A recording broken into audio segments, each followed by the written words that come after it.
அனைவருக்கும் சிறப்பான வணக்கம். இன்னைக்குள்ள வீடியோல பாத்தீங்கன்னா அமானுஷ்யம் கலந்த அதே தெய்வ சக்தி சம்பந்தப்பட்ட கதையை தான், அதாவது உண்மை சம்பவ கதையை தான் நான் இந்த வீடியோல பேச போறேன். துர்க்கை அம்மனுக்கும் கெட்ட சக்திக்கும் நடக்கிற உண்மை சம்பவம் தாங்க இது. இது பாத்தீங்கன்னாக்கா தமிழ்நாட்டுல நாமக்கல்ல நடந்த ஒரு கதை. 2008 வாக்குல பாத்தீங்கன்னாக்கா இந்த கதை அங்க அந்த நாமக்கல் இடத்துல நடந்திருக்கு. ஓகே, ஆரம்பிக்கலாம்.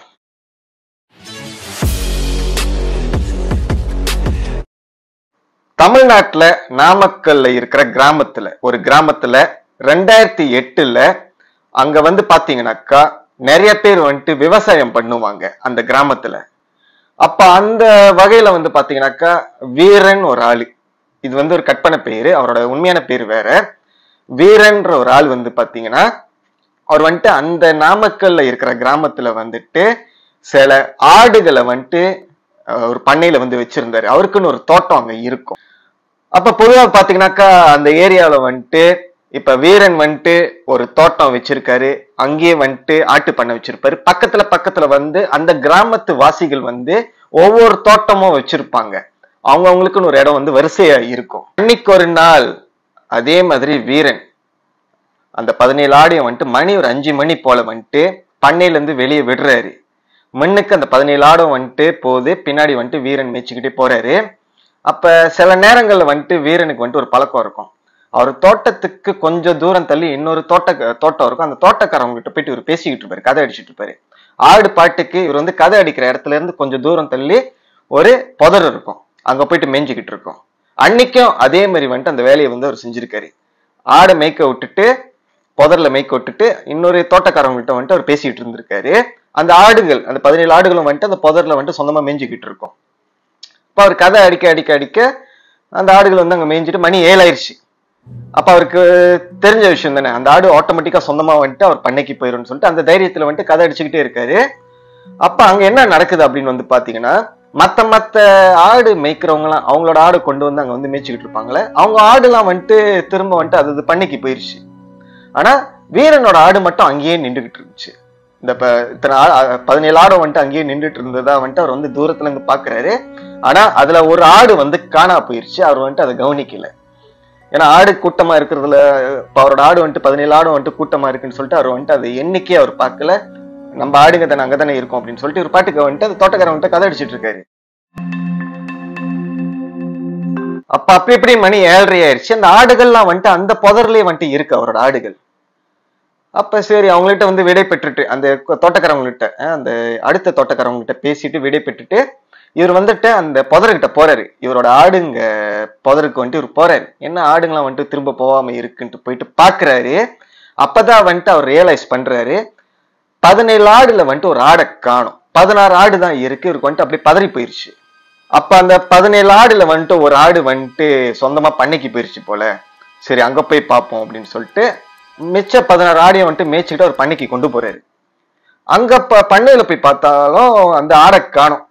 இப்ப இவர்கிட்ட இருக்கிறது 16 ஆடு. அப்ப இந்த ஒரு ஆடு எங்க போனுச்சு அப்படின்னு சொல்லிட்டு ஒரே குழப்பம் இவருக்கு. வீரனோட வீட்டுக்கும் வீரனோட பண்ணைக்கும் 3 கிலோமீட்டர் கேப் இருக்குங்க. அப்ப வீரன் பண்ணையில இருந்து குழப்பத்தோட அதிர்ச்சியோட அவர் வீட்டுக்கு திரும்பி போறாரு. அவர் வீட்டுல வீரனோட மனைவி இருக்காங்க. அப்ப வீரன் போயிட்டு நடந்த கதையை எல்லாத்தையும் சொல்றாரு. இந்த மாதிரி ஆடு காணா போனது, 16 ஆடு தான் இருக்கு, இன்னொரு ஆடு எங்க போனுச்சு அப்படின்னு. அப்ப அவரு வீரனோட மனைவிக்கும் இது ஒரு பெரிய பேரதிர்ச்சி ஆயிடுச்சு. அப்ப வீரனோட மனைவியும் ரொம்ப குழப்பத்துல இருக்காங்க. அப்ப வீரனுக்கு ஒரு யோசனை வருது. திரும்ப நான் அந்த என்னோட பண்ணையில போயிட்டு நான் பாக்குறேன், மேபி ரீகன்ஃபார்ம் பண்ணிக்கிறேன். ஆடு அங்க காண போன ஒரு ஆடு அங்கதான் எங்கேயாச்சும் இருக்கும், திருப்பி போயிட்டு நான் நல்லா தேடுறேன் அப்படின்னு சொல்லிட்டு வீட்டு விட்டு வீரன் வெளியே வர்றாரு. வீரன் அந்த பண்ணைக்கு போயிட்டு சேர்றாரு. அந்த பண்ணைக்கு பக்கத்துல ஒரு காடு மாதிரி இருக்கும். அதாவது அந்த பண்ணைன்றது ஒரு தோட்டம், அதே ஒரு காடு மாதிரி தான் இருக்கும். அதுக்கு பக்கத்துல கோசமா ஒரு காடு இருக்கும். அதுக்கு பக்கத்திலே ஒரு மரம் இருக்கும். அந்த மரத்துக்கு ஒரு 2010 காலத்துலலாம் வேட்டையன் மரம்னு சொல்லுவாங்க. அந்த வேட்டையன்ற பேரு பாத்தீங்கன்னா அதுவும் வந்து கட் பண்ண போயிருங்க.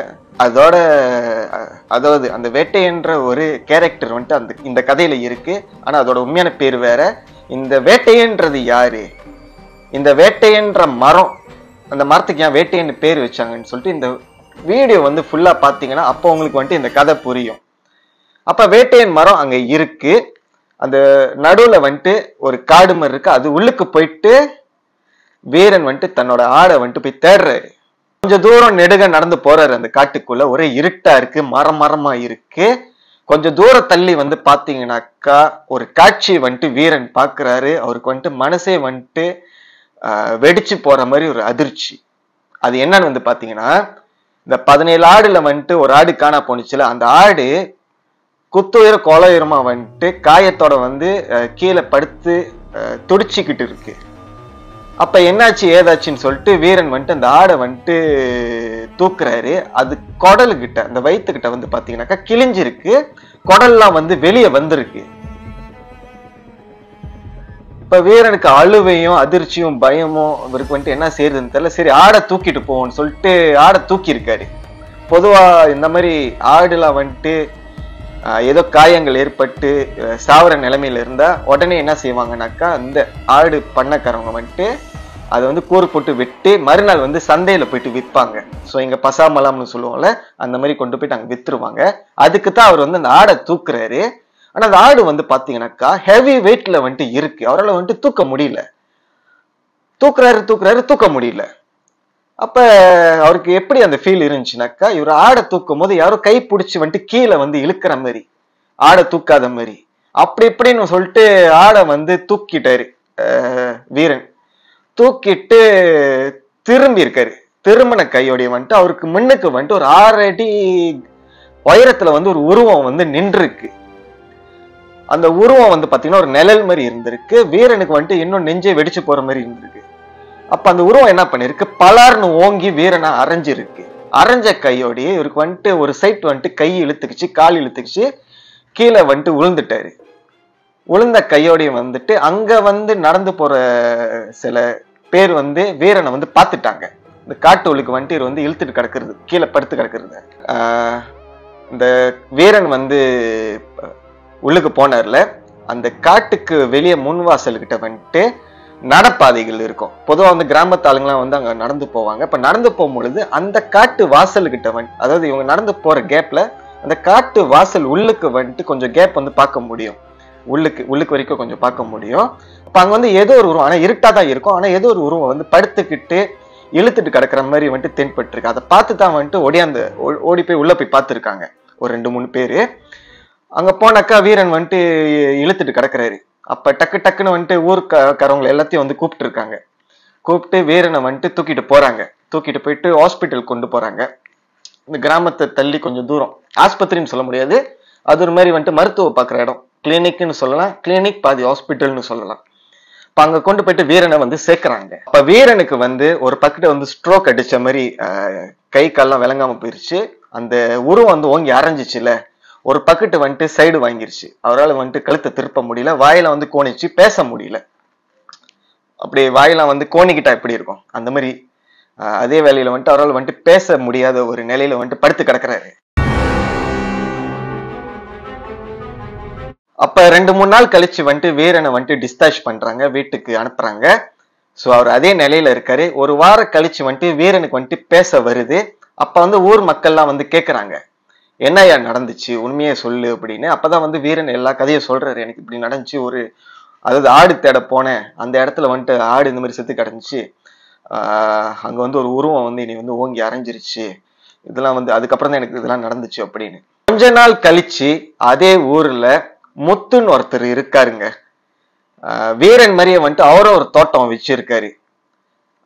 முத்துவோட தோட்டம் எங்க இருக்கு அப்படின்னு பாத்தீங்கன்னா, வீரனோட தோட்டம் இருக்குல்ல, வீரன் தோட்டத்துக்கு பக்கத்துல வந்து ஒரு காடு இருக்குன்னு சொன்னல, அங்கத்தானே ஒரு சம்பவம் நடந்துச்சு. வீரன் அற வாங்கினாரு, ஆடு எல்லாம் வந்து அங்க அவரோட ஆடு வந்துட்டு அங்க செத்து கிடந்தது. அந்த காட்டுக்கு பக்கத்துல வேட்டையன் மரம் ஒண்ணு இருக்குல்ல, அந்த வேட்டையன் மரத்துக்கு பக்கத்துல தான் முத்துவோட தோட்டம் இருக்கு. முத்துக்கு வந்துட்டு ஒரு பழக்கம் இருக்கு. அவருக்கு வந்துட்டு பொழுது போலன்னா சில நேரங்கள்ல வந்துட்டு ஒரு மணி ஒரு 10-11 இந்த ராத்திரி நேரத்துல வந்துட்டு அவரோட தோட்டத்துல போயிட்டு அங்க போயிட்டு லேப்பா பண்றது உண்டு. இப்ப அன்னைக்கும் முத்து வந்துட்டு அவரோட தோட்டத்துல போயிட்டு லேப்பா பண்றதுக்கு கிளம்பி வீட்டு விட்டு வெளியே வர்றாரு.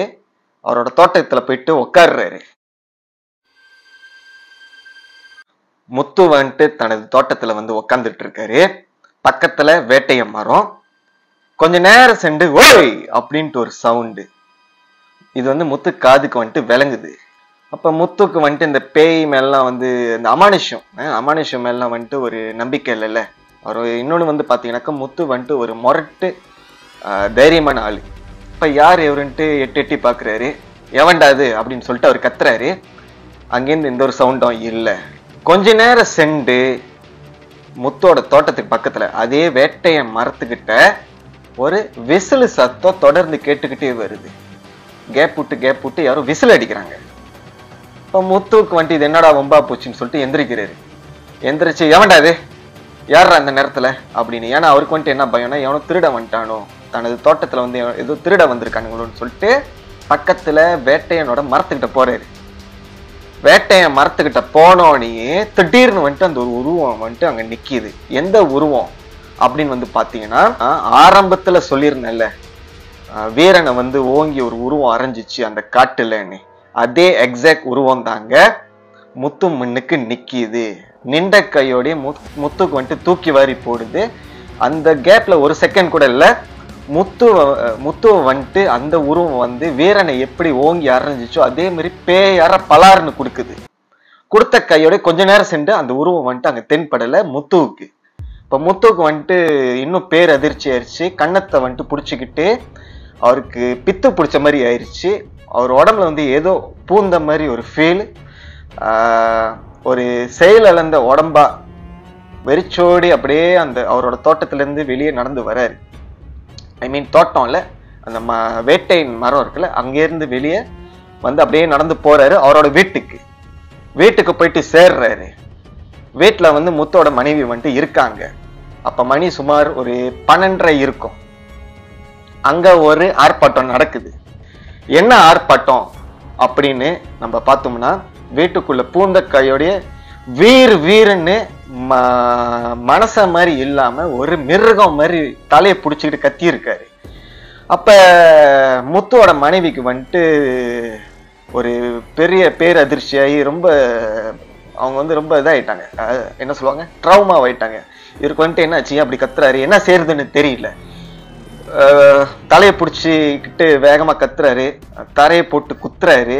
அப்ப என்ன இவருக்கு வந்து என்ன நடந்துச்சு ஏதாச்சுன்னு சொல்லிட்டு இவங்க வந்து என்ன பண்றாங்க, டக்குன்னு வந்துட்டு முத்துவோட மனைவி அவங்க வந்துட்டு தன் சொந்த பந்தங்களுக்கு கால் பண்ணி உடனே வர சொல்றாங்க.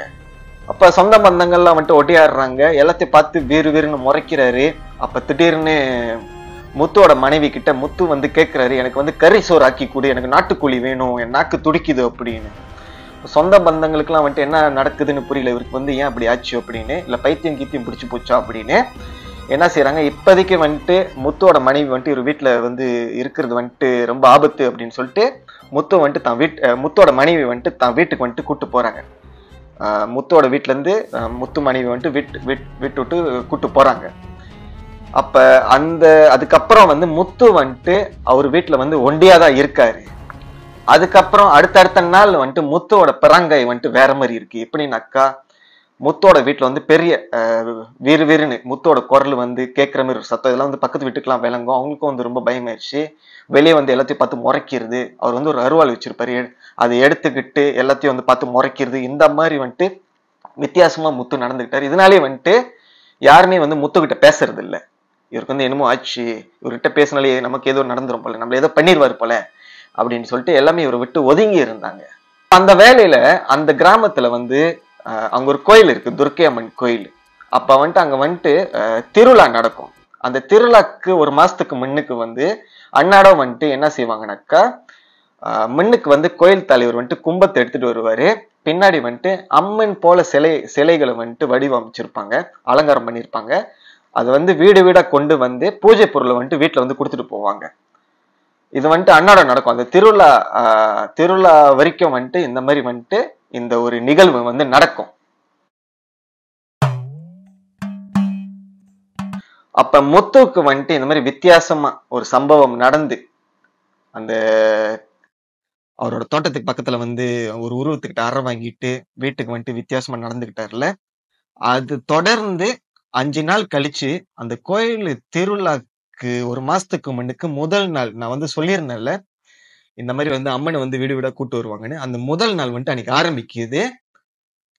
அந்த நேரத்துல வந்து அம்மனை வந்து கொண்டு வந்துகிட்டு இருக்காங்க. அப்ப வந்து முத்துவோட தெருவுக்கு அவரோட தோட்டத்துக்கு பக்கத்துல வந்து ஒரு உருவத்துக்கிட்ட அறை வாங்கிட்டு வீட்டுக்கு வந்துட்டு வித்தியாசமா நடந்துகிட்டாருல. அது தொடர்ந்து 5 நாள் கழிச்சு அந்த கோயில் திருவிழாக்கு 1 மாசத்துக்கு முன்னுக்கு முதல் நாள் நான் வந்து சொல்லியிருந்தேன்ல, இந்த மாதிரி வந்து அம்மனை வந்து வீடு வீடா கூட்டு வருவாங்கன்னு. அந்த முதல் நாள் வந்துட்டு அன்னைக்கு ஆரம்பிக்குது. அந்த நேரத்துல வந்து அம்மனை வந்து கொண்டு வந்துகிட்டு இருக்காங்க. அப்ப வந்து முத்துவோட தெருவுக்கு முத்துவோட வீட்டு வரிசையில அந்த அம்மன் வந்து அந்த அம்மனோட ஊர்வலம் வருது. ஒவ்வொரு வீட வந்து அவங்க வந்து பூஜை பொருட்கள் வந்து கொடுத்துக்கிட்டு வராங்க. அப்ப அந்த நேரத்துல வந்து அம்மன் வரும்பொழுது முன்னுக்கு வந்து கோயில் தலைவர் வந்து கும்பத்தை வச்சுக்கிட்டு வருவாரு. பக்கத்துல வந்து தவளு இந்த மாதிரி நாதஸ்வரம் எல்லாம் வாசிச்சுட்டு வருவாங்க. இந்த ஓசைகள்லாம் வந்து கேட்கும் பொழுது வீட்டு உள்ளுக்கு இருக்கிற முத்துவுக்கு வந்துட்டு ஏதோ பண்ற மாதிரி அவருக்கு வந்துட்டு இந்த மேல வாத்தியங்கள்லாம் வந்துட்டு ஏதோ அவரை வந்து டிஸ்டர்ப் பண்ற மாதிரி திருப்பி வீறு வீறு வீறுன்னு கத்தன கையோட அவர் வந்து என்ன செய்யறாருனாக்கா வீட்டுக்கு வெளியே வந்துட்டு மம்டி எடுத்து அந்த அம்மனோட ஊர்வலம் வருதுல அங்க வராம இருக்கிறதுக்கு வந்து நெடுக அவர் வந்து என்ன பண்றாரு, பெரிய ஒரு குழியை வந்து தோன்றாரு. அப்படியே வரிசையா தோண்டிக்கிட்டே வர்றாரு. ஒரு மனுஷனால எப்படி அவ்வளவு நீட்டுக்கு அவ்வளவு பெரிய குழியை வந்து தோண்டினாரு அப்படின்னு சொல்லிட்டு எல்லாத்துக்கும் ஒரு அதிர்ச்சி. அவர் அங்க தோண்டிட்டு இருக்காரு, பெரிய அளவுல தோண்டிட்டாரு. அப்ப அந்த கோயில்ல இருக்கிற துர்க்கை அம்மனை வந்து கொண்டு வரும்பொழுது சில படலங்கள்லாம் வரல, பின்னாடி ஆளுங்களாம் வரும்பொழுது அவங்களுக்கும் பெரிய அதிர்ச்சி ஆயிடுச்சு, கோயில் தலைவருக்கும் பெரிய அதிர்ச்சி ஆயிடுச்சு. ஏன்னா இந்த மனுஷனுக்கு என்னாச்சு, ஏன் அப்படி பண்ணிட்டு இருக்காரு, எப்படி இந்த குழியை தாண்டி நாங்க அந்த பக்கத்து போறது, என்ன பண்றது அப்படின்னு தெரியாம நிக்கிறாங்க. நிக்கும் பொழுது இவர் வந்து என்ன பண்ணிட்டாரு, அந்த குழியை தோண்டிட்டு திரும்ப வந்து வீட்டுக்கு போயிட்டு கதவு வந்து பூட்டிக்கிட்டாரு. அப்ப அங்கே இருந்து ஒரு 15 வயசு பிள்ளை அவங்க உடம்புல திடீர்னு துர்க்கை அம்மன் வந்து இறங்கி பெரிய சத்தம், அம்மனோட சத்தம் அவங்க மேல அருள் வந்து, டேய் நீ வெளியே வாடான்னு சொல்லிட்டு முத்து வீட்டுக்கிட்ட, அதாவது முத்து வீடு வந்துட்டு அங்க இருக்கு அப்படின்னாக்கா அதுக்கு பக்கத்துல வந்து இந்த ஊர்வல படலங்கள் வந்து நிக்குது அம்மனோட. அவருக்கு வீட்டுக்கு கொஞ்சம் முன்னுக்கு கேப்ல வந்து குழி நெடுக வந்து தோண்டி இருக்கு. அந்த பக்கத்து அந்த பொண்ணு வந்து நிக்குது துர்க்கை அம்மன் அருளோட. இந்த சத்தத்தை கேட்டோன்னே முத்து வந்து கதவை திறந்து ஒடியாந்து வந்து அந்த பெண் இருக்காங்களே துர்க்கை அம்மன் உடம்புல வந்துச்சுல அந்த 15 வயசு பொண்ணு, அவங்க காலில் வந்து உளுந்து கதறி கதறி அழுவுறாரு. அப்ப அந்த பொண்ணு உடம்புல இருக்கிற துர்க்கை அம்மன் வந்து கேக்குறாங்க, இந்த மனுஷன் அதாவது இந்த மனிதன் உடம்புல இருக்கிறது யாரு, நீ உண்மையா யாரு, ஏன் இவன் உடம்புல இருக்க அப்படின்னு. அப்பத்தாங்க முத்து உடம்புல இருக்கிற அந்த அமானுஷ சக்தி வந்துட்டு ஒரு பிளாஷ்பேக்கை வந்து கொண்டு வருது. என்ன பிளாஷ்பேக் அப்படின்னாக்கா, முத்து உடம்புல இருக்கிறது வந்து பாத்தீங்கன்னாக்கா ஒரு ஆத்மா, அவன் பேர் வந்து வேட்டையன். நம்ம அதை சொல்லியிருந்தேன் பாத்தீங்களா, வேட்டையன் மரம். இந்த கதையை வந்து கடைசியா சொல்லி முடிக்கும் பொழுது உங்களுக்கு தெரியும்னு, அந்த வேட்டையன் வந்து உயிரோட இருக்கும் பொழுது இந்த வீரன் இந்த முத்து மாதிரி வந்துட்டு அவனும் ஒரு தோட்டத்தை வச்சிருந்திருக்கான். அப்ப ஒரு காலகட்டத்துல வந்து அவன் போயிட்டு என்ன பண்ணிருக்கான், அவன் தோட்டத்துல, அதாவது அவன் இந்த வேட்டையன் மரம் இருக்குல்ல அதுதான் அவனோட தோட்டம், அங்க போயிட்டு படுத்து ரெஸ்ட் பண்ணியிருக்கான் மத்தியானம் போல. அப்ப என்ன நடந்திருக்குனாக்கா, அவன் காலை சுத்தி ஒரு கட்டூரியம் பாம்பு வந்து பின்னிக்கிட்டு அவன் காலை வந்து கொத்திருச்சு, கொத்தன கையோடைய. ஏன்னா இவன் வந்து தூங்கிட்டு இருக்கும்போது அது கொத்திருச்சு.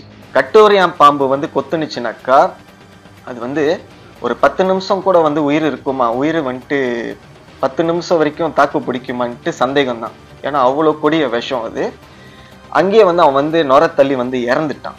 அப்ப அந்த வேலையில வந்துட்டு இந்த வேட்டையன்றவன் வந்து பாத்தீங்கன்னாக்கா ஒரு கல்யாணம் ஆகாது, அதே சமயத்துல பல ஆசைகள் கொண்டு அது வந்து நிறைவேறாம வாழ்ந்துட்டு வந்திருக்கான். அப்ப வந்து இறந்த கையோட வந்துட்டு ஆசைகள் மனசாந்தி அடையாத ஒரு துர்மரண ஆத்மாவா வந்துட்டு அவன் இருந்திருக்கான்.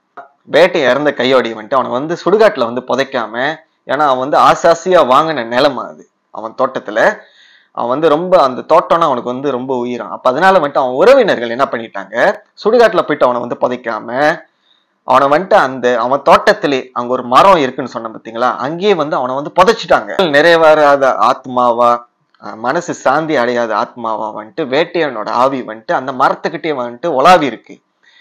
அப்ப இந்த முத்துவோட கதையை சொன்ன பாத்தீங்களா, அந்த முத்து அற வாங்கினார்ல, அதுக்கு முன்னைக்கே வந்து பல பேரை வந்துட்டு அந்த ஆத்மா வந்துட்டு சீண்டி இருக்கு. பல தொல்லைகள் வந்துட்டு அந்த மரத்துக்கிட்ட போனாலே வந்து கொடுத்துருக்கு. அப்ப வந்து ஊர் மக்களே வந்துட்டு கற்பனை பண்ணிக்கிட்டாங்க, அந்த மரத்துல வந்து இருக்கிறது வந்துட்டு வேட்டையனோட ஆத்மா தான் அப்படின்னு சொல்லிட்டு சொந்தமாவே கற்பனை பண்ணிக்கிட்டாங்க. ஆனா அதுதான் உண்மை. அப்ப அதனால தான் வந்துட்டு எனக்கு வந்து ஆசைகள்லாம் எதுவும் நிறைவேறாம நான் தத்தளிச்சுட்டு இருக்கேன். என் ஆன்மா வந்து வெறி பிடிச்சி அலைஞ்சுக்கிட்டு இருக்கு. அதனாலதான் இந்த மாதிரி பண்றேன். எனக்கு வந்துட்டு என்னை வந்து மன்னிச்சிருங்கம்மா, எனக்கு வந்துட்டு என்னோட ஆத்மா வந்து மோட்சம் அடைய செய்யுங்கம்மான்னு சொல்லிட்டு இந்த கதையெல்லாம் சொல்லி முடிச்சுட்டு அந்த அம்மன், அதாவது அந்த பொண்ணு உடம்புல வந்துட்டு துர்க்கை அம்மன் இறங்கியிருக்காங்கல்ல, அந்த பொண்ணோட காலை பிடிச்சிட்டு கதறி கதறி கெஞ்சி அழுகுறான். அப்ப அந்த பெண்ணு உடம்புல இருக்கிற அந்த துர்க்கை அம்மன் என்ன சொல்றாங்கன்னா, சரி உன் ஆத்மா சாந்தி அடைய வைக்க நான் அருள் பாலிக்கிறேன். ஆனா இதுக்கப்புறமா வந்து இந்த கிராமத்துல உள்ள மக்களுக்கு வந்துட்டு ஒன்னால எந்த ஒரு துன்புறுத்தலும் இருக்கக்கூடாது.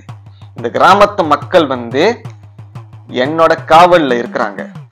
நான் தான் இவங்களை வந்து காவல் காக்குறேன். அவங்களுக்கு வந்து ஒரு தொந்தரவும் வரக்கூடாது. உன் ஆத்மா வந்துட்டு நல்லபடியா வந்து சாந்தி அடைஞ்சு மோட்சம் அடையட்டும் அப்படின்னு சொல்லி ஒரு வாக்க வந்து கொடுக்குறாங்க. அம்மன் காலை பிடிச்ச முத்து வந்துட்டு மயங்கி கீழே உழுவுறாரு. இந்த பொண்ணு உடம்புல உள்ள துர்க்கை அம்மனும் வந்து மலையேறி வெளியாயிடுறாங்க.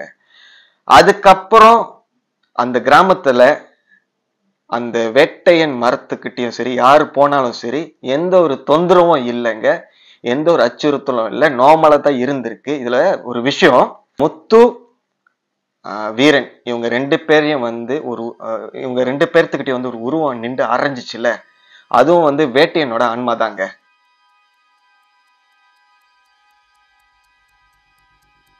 இதுல வந்து சில பேருக்கு வந்து ஒரு சந்தேகங்கள் இருக்கலாம். இந்த கதையில ரெண்டு பேர் அற வாங்கியிருக்காங்க. ரெண்டு பேர்த்தையும் வந்துட்டு வேட்டையனோட ஆத்மா வந்துட்டு துன்புறுத்தி இருக்கு. ஆனா ஏன் வந்து வீரன் உடம்புல வந்துட்டு பொசஸ் ஆகல, வந்து அரைஞ்சது மட்டும் இல்லாம அவர் வந்து உடம்ப வந்துட்டு செயல் இல்லாம ஆக்குனது மட்டும் வந்துட்டு அது வந்து செஞ்சுட்டு போயிடுச்சு. அவர் உடம்புல வந்து பூர முடியல அதனால. ஆனா முத்து அப்படி கிடையாது. முத்துக்கு வந்துட்டு அறவே தெய்வ நம்பிக்கை இல்லை. தெய்வ நம்பிக்கை இருந்து சாமி கும்பிட்டா தானே தெய்வத்தோட பாதுகாப்பு கட்டு இருக்கும். அப்ப அவருக்கு வந்து எதுவுமே இல்லை. அப்ப அதனால தான் வந்து டக்குன்னு வந்துட்டு அவர் வந்து சீண்டனது மட்டும் இல்லாம அவர் உடம்புல வந்து டக்குன்னு வந்து பொசஸ் ஆயிடுச்சு. அந்த ஊர்ல இருக்கிற துர்க்கை அம்மனால வந்துட்டு வேட்டையனோட ஆன்மா இப்ப வரைக்கும் எந்த ஒரு தொந்தரவும் இல்லைன்ட்டு வந்து அந்த ஊர் மக்கள் வந்து சொல்றாங்க. இப்ப வந்து நார்மலா அந்த ஊர் இருக்கு, எந்த ஒரு அமானுஷ சேட்டையும் எந்த ஒரு அமானுஷ தொல்லையும் இல்லை. அதே வேளையில வேட்டையனோட மரத்துக்கிட்ட போனாலும் அந்த காட்டுக்கிட்ட போனாலும் எந்த ஒரு தொல்லையும் அச்சுறுத்தலும் இல்லைன்னு வந்துட்டு சொல்லிட்டு வராங்க. வந்துட்டு பாத்தீங்கன்னாக்கா 2008 நடந்த கதை. 2010 அதை வந்துட்டு ஒபிஷியலா அந்த மரத்துக்கு வந்துட்டு வேட்டையன் மரம், ஏன்னா அதுக்கு முன்னே வந்துட்டு வேட்டையன் மரம் தான் வச்சிருந்தாங்க. இந்த சம்பவத்துக்கு அப்புறம் மறு வருஷம் 2010 ஒபிஷியலா பல ஊர் அதே மாதிரி வெளியில உள்ளவங்களுக்கும் வந்துட்டு வேட்டையன் மரம்னா என்னன்னு சொல்லிட்டு நிறைய பேருக்கு வந்துட்டு தெரிய வந்துச்சு இந்த சம்பவம்னால. ஓகே, இதோட இந்த கதை வந்துட்டு முடியுதுங்க. இந்த கதை வந்து பிடிச்சிருந்தா வழக்கம் போல உங்க லைக் பட்டனை வந்து தட்டி தெறிக்க விடுங்க. உங்களுக்கான கருத்துக்களை வந்துட்டு நம்ம யூடியூப் சேனல்ல வந்துட்டு நீங்க வந்து கமெண்ட்ஸா போடலாம். சப்ஸ்கிரைப் பட்டனை வந்துட்டு தட்ட மறந்துடாதீங்க. அதோட முக்கியமான ஒரு விஷயம், பக்கத்துல இருக்கிற பெல் பட்டனை தட்ட மறந்துடாதீங்க. ஏன்னா நீங்க வந்துட்டு சப்ஸ்கிரைப் பண்ணிட்டு பக்கத்துல உள்ள பெல் பட்டனை தட்டினாத்தான் அடுத்தடுத்து நம்ம போடுற வீடியோ வந்து உங்களுக்கு வந்துட்டு ஆட்டோமேட்டிக்கா வந்து நோட்டிபிகேஷன் வந்து காமிக்கும். நன்றி, வணக்கம்.